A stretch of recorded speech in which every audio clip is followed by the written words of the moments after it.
இந்த உலகத்தில் சில புத்தகங்கள் வாசிப்பதற்காக எழுதப்படவில்லை. அவை கண்டுபிடிக்கப்படுவதற்காக எழுதப்பட்டவை.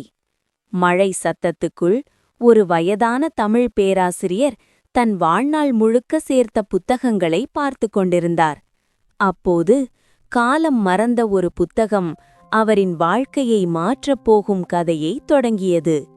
இந்த புத்தகம் சாதாரணமானதில்லை.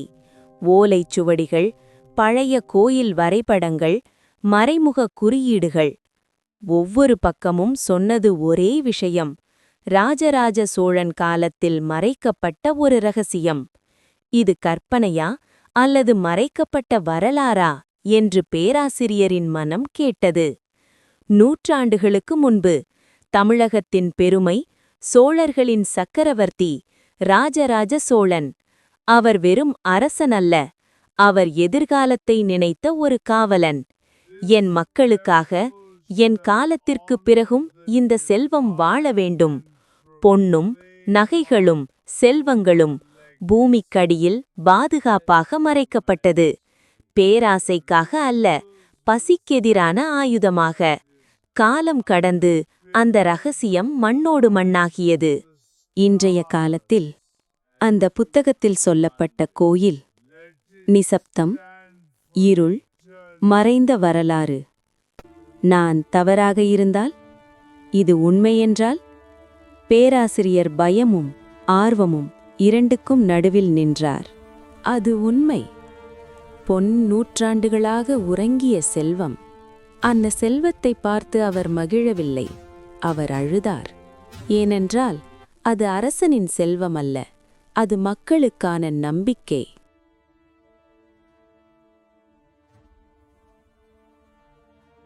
அது உண்மை. பொன் நூற்றாண்டுகளாக உறங்கிய செல்வம். அந்த செல்வத்தை பார்த்து அவர் மகிழவில்லை, அவர் அழுதார். ஏனென்றால் அது அரசனின் செல்வம் அல்ல, அது மக்களுக்கான நம்பிக்கை.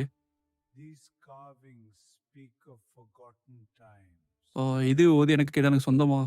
இது அப்படியே விட்டாலும் நான் என் கடமை தவிர்த்தவானா? எடுத்தால நான் மட்டும் திருடனா? அந்த இருளில் அவர்களுடைய மனம்தான் மிகப்பெரிய போர்க்களம்.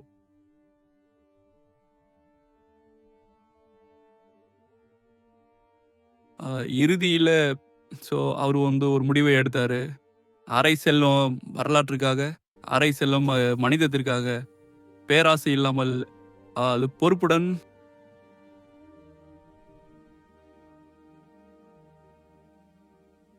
அந்த பொன் பசியை போக்கியது, வீடுகளை எழுப்பியது, மருத்துவமனையாக மாறியது. பேராசிரியர் எங்கும் பேர் சொல்லவில்லை. ஏனென்றால் உதவி விளம்பரம் அல்ல, அது கடமை.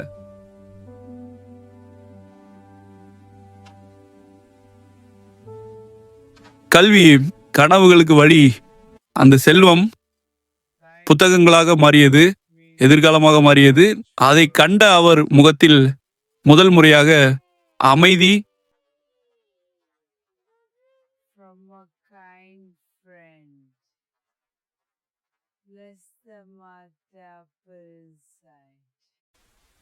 இப்போனா அதே அறை, அதே புத்தகம். ஆனால் இப்போதான் அவர் ஒரு மனிதன். நம்ம தான் வரலாறு எனக்கு பொன் கொடுத்தது, மனுஷம் சரி அப்படி எனக்கு அர்த்தம் கொடுத்தது.